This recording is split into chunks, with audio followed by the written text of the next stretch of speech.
வணக்கம். இன்னைக்கு மார்னிங்கில உங்களுக்கு ஒரு ஹெல்தியான டிஷ் நான் காட்ட போறேன். நீங்க டெய்லி இட்லி, வடை, சாம்பார், தோசை, சப்பாத்தி, பூரி இதெல்லாம் சாப்பிட்டு நீங்க போர் அடிச்சிருப்பீங்க. அதனால இன்னமே ஹெல்தி நீங்க சாப்பிடுங்க. ஹெல்தி ரொம்பவே டேஸ்ட்டாவும் இருக்கும். அத மாரி நீங்க ஹெல்தினா டேஸ்ட் இல்லாம இருக்கும்னு நெனைப்பீங்க. ஆனா ஹெல்தினா டேஸ்ட்டாவும் இருக்கும். சாப்பிடுறதுக்கும் ரொம்ப நல்லாயிருக்கும்.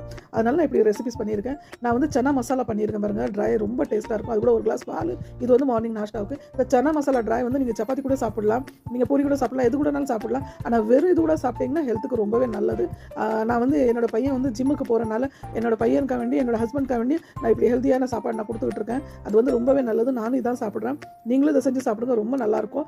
இது சோயாபீன்ஸ் ரைஸ் பாருங்கள். சோயாபீன்ஸ் ரைஸ் ஃப்ரை ரைஸ் பண்ணியிருக்கேன். அதை மாதிரி இது அந்த சன்னா மசாலா கூட சாப்பிடும்போது அல்டிமேட் டேஸ்ட் கொடுக்கும். டிஃபினுக்கு நான் மத்தியான டிஃபினுக்கு இது தான் கொடுத்துருக்கேன். ஒரு கிளாஸ் ஆரஞ்ச் ஜூஸ் கொடுத்துருக்கேன். இப்படி டெய்லி ஒரு ரெசிபி நீங்கள் ஹெல்தி ரெசிபி பார்க்கணுன்னா என்னோட சேனல் பிடிச்சிருந்தா சப்ஸ்கிரைப் பண்ணுங்கள். இனிமேல் உங்களுக்கு எந்த டென்ஷன் இருக்காது. பசங்களுக்கு என்ன ஹெல்தி கொடுக்கணும் நான் உங்களுக்கு டெய்லி ஹெல்தியான ரெசிபிஸ் போட்டுட்ருக்கேன். நீங்கள் அது கண்டிப்பாக பாருங்கள்.